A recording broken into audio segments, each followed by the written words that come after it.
آپ رحمت اللہ علیہ نے اسے اپنے ہاتھ کے اشارے سے منع فرمایا اور کہا اس نے مجھ سے کہا ہے نا تو میں ہی اس کی خواہش کو پورا کروں گا۔ پھر آپ رحمت اللہ علیہ اس جلیبی والے کے پاس تشریف لے گئے اور جلیبی والا کچھ دیر پہلے اداس بیٹھا ہوا تھا۔ آپ رحمت اللہ علیہ اس کی دکان میں تشریف لے گئے تو وہ خوشی خوشی سے جھومنے لگا۔ آپ رحمت اللہ علیہ نے اس جلیبی والے سے جلیبی لی، اس نے خوشی خوشی آپ رحمت اللہ علیہ کے ہاتھوں میں جلیبی تھما دی۔ وہ آدمی لگ بھگ 70 سال کا تھا، اس بڑھاپے میں بھی وہ کام کرنے پر مجبور تھا۔ اس کی آنکھوں میں آپ رحمت اللہ علیہ کو دیکھ کر آنکھوں سے آنسو آ گئے۔ اس نے روتے ہوئے کہا اللہ کا لاکھ لاکھ شکر ہے، اس نے میری دعا سن لی۔ آپ نے میری دکان میں قدم رکھے تو کئی دنوں سے آپ کے انتظار میں یہاں بیٹھا ہوا تھا۔ میں جانتا تھا کہ آپ ضرور میری دکان پر تشریف لائیں گے۔ آپ رحمت اللہ علیہ نے فرمایا تمہیں کیسے پتا تھا کہ میں تمہاری دکان پر آؤں گا؟ وہ کہنے لگا کہ حضرت عرصہ ہوا ہے، کئی مہینوں سے میرا کاروبار نہیں چل رہا تھا، میرا کاروبار دن بدن ٹھپ ہوتا جا رہا تھا، فاقوں تک کی نوبت آ گئی تھی۔ مجھے اپنی فکر نہیں تھی لیکن اپنے چھوٹے چھوٹے بچوں کی تھی۔ اس بڑھاپے میں اللہ تعالیٰ نے اولاد تو دی لیکن ان کو پالنے کا کوئی بندوبست نہیں ہو رہا تھا۔ میں نے اپنی اس پریشانی کا ذکر کسی سے کیا تو اس نے کہا کہ عراق کے ایک شہر میں چلے جاؤ، وہاں پر کوئی ایک فقیر ہے، اس سے دعا کراؤ، وہ جس کے لیے دعا کرتے ہیں اس کا کام بن جاتا ہے۔ میں اتنا پریشان تھا کہ اس آدمی کے کہنے پر اس فقیر سے ملنے چلا گیا۔ اس کی تلاش کر کے میں نے اس سے کہا تم میرے لیے دعا کرو تاکہ میرے کاروبار میں ترقی ہو جائے اور میرے رزق میں برکت ہو جائے اور تنگ دستی دور ہو جائے تاکہ میں بیوی بچوں کا پیٹ پال سکوں۔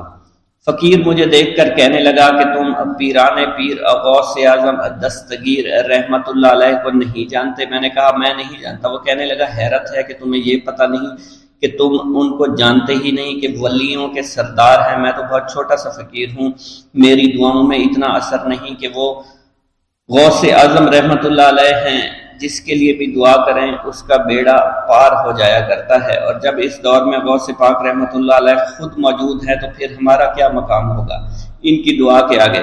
ہماری دعا کچھ بھی نہیں ہے۔ میں نے کہا اگر یہ بات ہے کہ آپ سے بڑا کوئی بزرگ ہے تو مجھے بتائیے کہ غوث پاک رحمت اللہ علیہ مجھے کہاں ملیں گے اور میں کہاں جاؤں ان سے ملنے کے لیے؟ وہ کہنے لگا کہ وہ جیلان میں ہیں، تم ادھر جاؤ، ہماری کیا جرت کہ آپ کے لیے دعا کریں۔ آپ رحمت اللہ علیہ جس کے لیے بھی دعا فرماتے ہیں اس کا بیڑا پار ہو جاتا ہے اور اس کو کہیں بول جانے کی ضرورت نہیں ہوتی۔ حضور جب اس فقیر نے مجھے یہ بات کہی تو فوراً جیلان شریف میں آ گیا اور یہاں پر میں نے آپ کی تلاش شروع کی۔ آج دیکھیے آپ خود بخود میری دکان پر تشریف لائے ہیں۔ اب دیکھیے کہ آپ کے آنے سے کیسا نور میری دکان میں آ گیا ہے۔ حضور میرے حق میں دعا فرما دیجئے، اللہ پاک میری زندگی کو آسانیاں عطا فرمائے، مجھے اپنی بیوی اور بچوں کی بہت فکر ہے۔ آپ رحمت اللہ علیہ نے فرمایا پریشان ہونے کی ضرورت نہیں، اللہ تعالیٰ سب معاملات ٹھیک فرما دے گا۔ یہ کہہ کر آپ تشریف لے گئے، اس بچے کے پاس آئے اور اس کے ہاتھ میں جلیبی تھما دی۔ ابھی وہاں سے جانے والے تھے، دوسرا بچہ آیا، اس نے کہا کہ بابا آپ نے اسے تو جلیبی لا کر دی ہے، مجھے بھی لا کر دیں۔ آپ نے اس سے بھی تسلی دی اور کہا میں تمہیں بھی جلیبی لا کر دے دیتا ہوں بیٹا۔ یہ دیکھ کر مریدین بہت غصہ ہونے لگے اور کہا کہ حضور ہم اس بچے کو جلیبی لا کر دے دیتے ہیں، آپ کیوں زحمت کرتے ہیں؟ لیکن آپ نے فرمایا نہیں، یہ بچے مجھ سے کہہ رہے ہیں نا، میں ان کا نہیں ٹال سکتا۔ حضور آپ بہت مصروف شخصیت ہے، کیوں ان چھوٹے بچوں کی باتیں سن رہے ہیں؟ آپ نے ہاتھ کے اشارے سے انہیں روکا اور فرمایا اللہ تعالیٰ نے ہمیں جس کام کے لیے چنا ہے بس وہ کام ہی ہم کر رہے ہیں، تم لوگ اللہ پاک کی حکمت کو نہیں سمجھ رہے۔ پھر آپ جتنی بار وہ بچے آپ کو بھیجتے رہے، آپ رحمت اللہ علیہ ان کے لیے جلیبیاں لاتے رہے، حتیٰ کہ آخری بچے کو بھی آپ نے جلیبی لا کر دے دی اور وہ مزے سے کھانے لگے۔ جلیبی کھانے کے بعد وہ آپ کو دعائیں کرنے لگے اور کہا آپ بہت اچھے انسان ہیں، جیسا کہ آپ کے بارے میں ہم نے سنا تھا آپ ویسے ہی ہیں، آپ اخلاق کے بہت عمدہ ہیں، آپ کی سخاوت کے بارے میں ہم نے جتنا سن رکھا تھا آپ اتنے ہی سخی ہیں، ہم آپ سے بہت خوش ہوئے۔ آپ رحمت اللہ علیہ مسکرائے، بچوں کی خوشی دیکھ کر آپ کو دلی اطمینان ملا۔ اب ایک اور نماز کا وقت ہو رہا تھا، آپ نے مریدین سے کہا کہ چلو نماز پڑھنے کے لیے مسجد میں چلتے ہیں۔ وہ سب مل کر مسجد میں چلے گئے اور اللہ کی عبادت میں مصروف ہو گئے۔ ایک گاؤں کے بارے میں کہا جاتا تھا کہ جہاں قدرت کی بے پناہ نعمتیں تھیں، اللہ پاک نے وہاں کے لوگوں کو مالا مال کیا ہوا تھا۔ ایسی نعمتیں کہ جن نعمتوں کو دیکھ کر انسان اکثر مغرور ہو جایا کرتے ہیں، مگر وہاں پر کچھ مسلمان تھے، اور سب سے بڑی اور بری بات یہ تھی کہ وہاں کے تمام لوگ کافر تھے۔ وہ کفار اپنی دولت پر بہت فخر کیا کرتے تھے، کیونکہ ان میں ہر ایک انسان بہت دولت مند تھا، ہر ایک کے پاس بے بہا پیسے تھے، کسی کو پیسوں کی کمی نہیں تھی۔ وہاں کے سردار کی ایک اکلوتی بیٹی تھی جس کو سردار بے پناہ پیار کرتا تھا۔ اس سردار کی بیٹی بے پناہ مغرور، ظالم، گھمنڈی تھی۔ وہاں پر غریب لوگ صرف مسلمان ہی تھے، تمام کافر ایک دوسرے کی مدد کیا کرتے تھے، لیکن مسلمانوں کی مدد کرنے والا وہاں پر کوئی نہ تھا۔ وہاں پر انہیں کوئی دیکھنے والا نہ تھا۔ سردار کی بیٹی کو کالے جادو میں خوب مہارت حاصل تھی، اور وہ جادو کی وجہ سے وہاں پر رہنے والے غریبوں پر بہت ظلم کیا کرتی تھی۔ تمام مسلمان اس سے بے حد پریشان تھے، اور وہ لوگوں کو غلام بناتی اور مزدور بناتی تھی۔ اگر ان میں کوئی اس کی بات نہ مانتا تو اس کو قیدی بنا کر اپنے اشاروں پر نچایا کرتی تھی۔ اس بستی میں چونکہ اکا دکا مسلمان تھے جن کا کوئی پرسان حال نہیں تھا، کوئی بھی ان کو بچانے والا نہیں تھا۔ جب وہ سردار کی بیٹی کے ظلم حد سے بڑھ گئے تو مسلمانوں میں سے ایک بوڑھے شخص نے اللہ کے حضور گڑ گڑا کر دعائیں کی، اے اللہ، ہمارے چند نسلیں جو یہاں پر بچی ہوئی ہیں، ان نسلوں کو تو بچا لے۔ یہ سردار کی بیٹی جس نے ہمارا جینا دشوار کر رکھا ہے، یہاں کوئی بھی انسان ہمارا حال نہیں پوچھتا، اور نہ ہی ہمارے پاس مال و دولت ہے، اور نہ ہی ہمارے پاس جسمانی طاقت بچی ہے۔ یا اللہ، ہمارے لیے کوئی ایسا بندہ بھیج جو نہ صرف طاقتور ہو بلکہ اس جادوگرنی یعنی سردار کی بیٹی کو بھی ہرا سکے۔ اللہ رب العزت نے اس بوڑھے کی دعا کو قبول فرمایا، اور یوں اس جگہ پر ایک اللہ والے کو بھیج دیا۔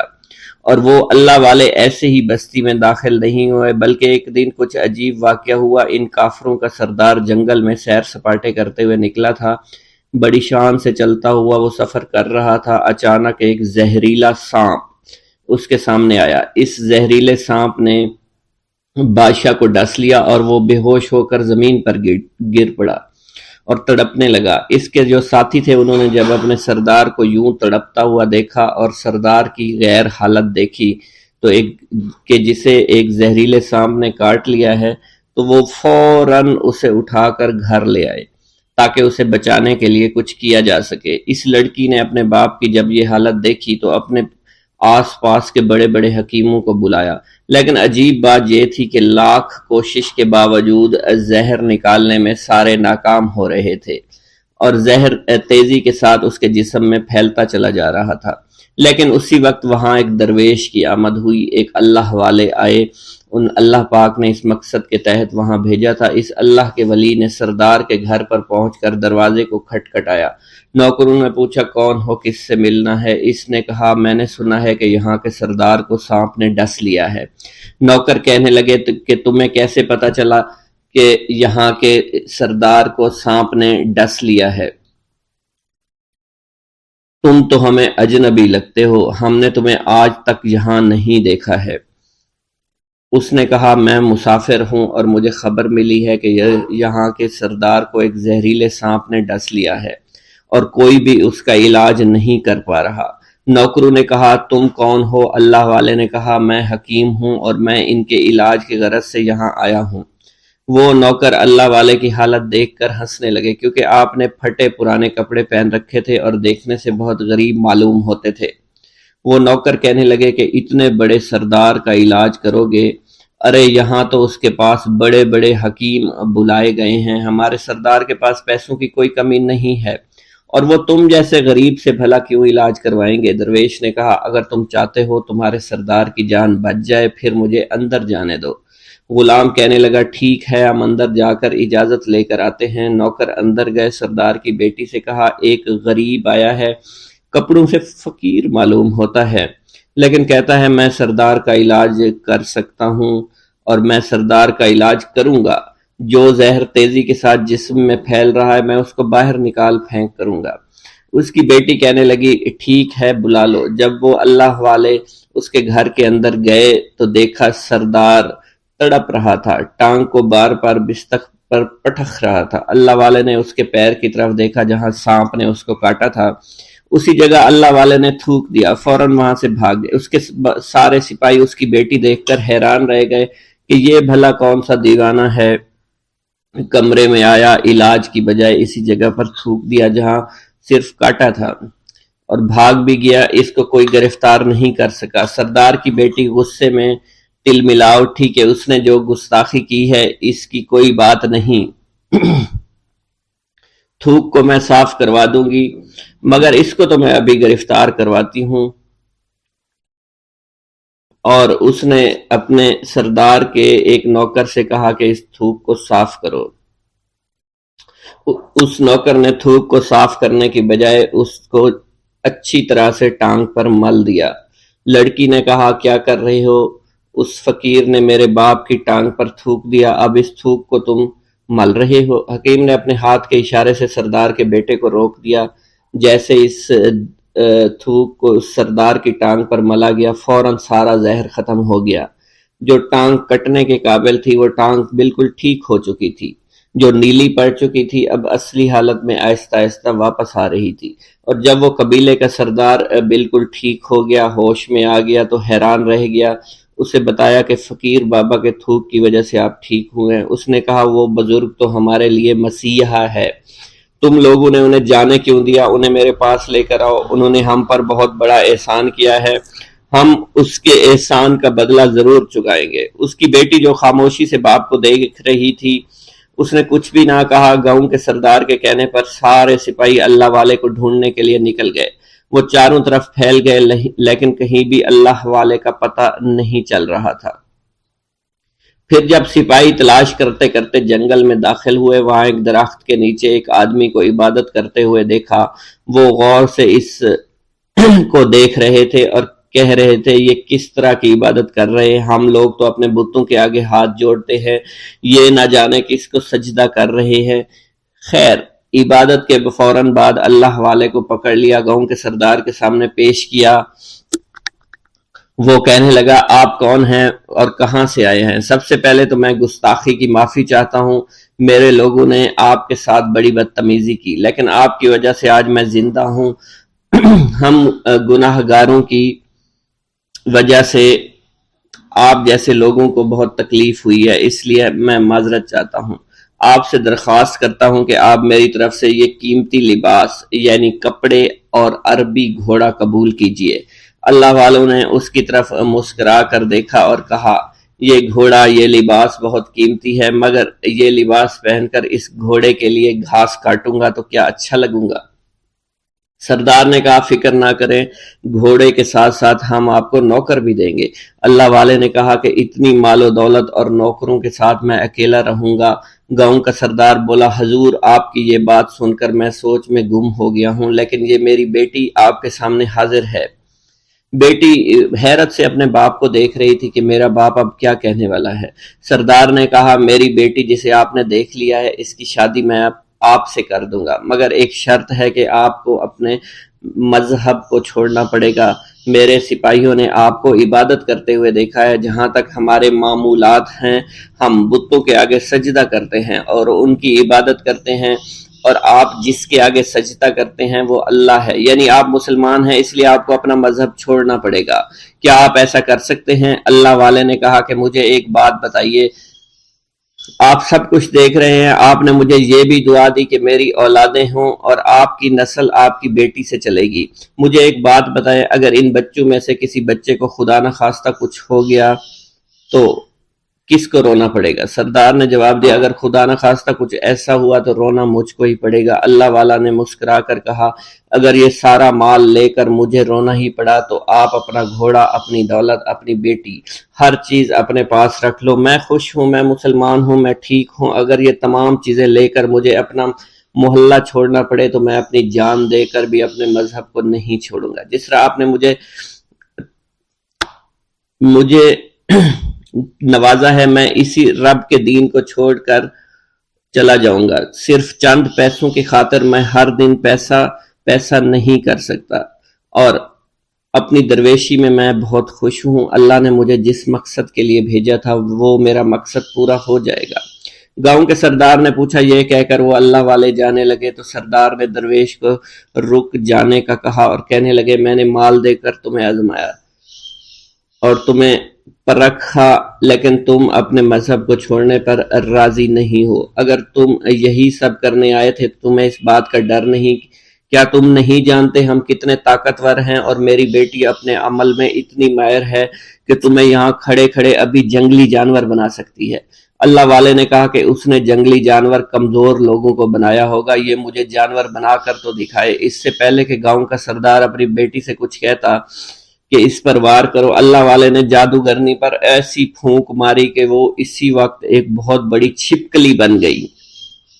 وہ کچھ بھی نہیں کر پا رہی تھی، وہ چھپکلی اتنی بڑی تھی کہ وہاں پر جتنے بھی انسان کھڑے تھے ان سب میں سب سے زیادہ اونچا اس کا قد تھا۔ وہ چھپکلی اللہ والے کے پاس آئی، اپنا زہر اس پر اگلنا چاہتی تھی کہ اسی وقت اس نے اس کے منہ پر تھوک دیا۔ تھوکنے کی دیر تھی، وہ چھپکلی جلنے لگی اور جس سے گرمی کی وجہ سے اس کا چہرہ پگھل رہا تھا، اس کا چہرہ جل کر کالا ہو چکا تھا۔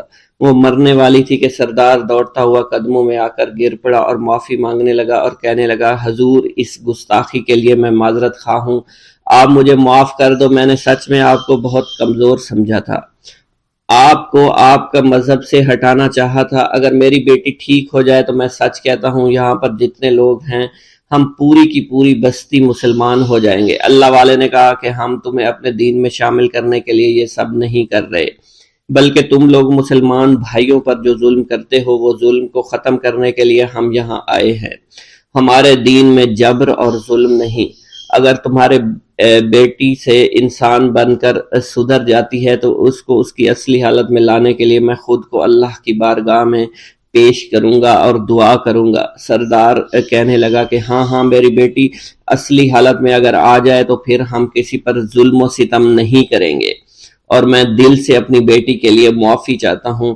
آج سے یہ کوئی بھی جادو ٹونا اور مسلمانوں کو تنگ نہیں کرے گی اور نہ ہی کسی مسلمان پر یہ ظلم اور جبر کرے گی، بس آپ اسے دوبارہ سے انسان بنا دے۔ اللہ والا نے چھپکلی پر دوبارہ سے پھونک ماری تو پھر سے انسان بن گئی اور اللہ والے کے قدموں سے وہ لپٹ گئی، کہنے لگی، مجھے معاف کر دیجئے، مجھے معاف کر دیجئے، میں نے اپنے آپ کو بہت طاقتور سمجھا۔ اس لڑکی کا آدھا چہرہ جل چکا تھا اور کالا ہو چکا تھا۔ وہ کہنے لگی کہ آج اپنے باپ کے ساتھ میں آپ کے دست مبارک پر مسلمان ہونا چاہتی ہوں۔ میں وعدہ کرتی ہوں کہ آج سے اس بستی پر کوئی بھی کافر کسی مسلمان کے ساتھ بدتمیزی نہیں کرے گا، زیادتی نہیں کرے گا، ظلم اور جبر نہیں کرے گا، بلکہ ہم سب یہاں مل جل کر رہیں گے اور بھائی چارے کے ساتھ رہیں گے۔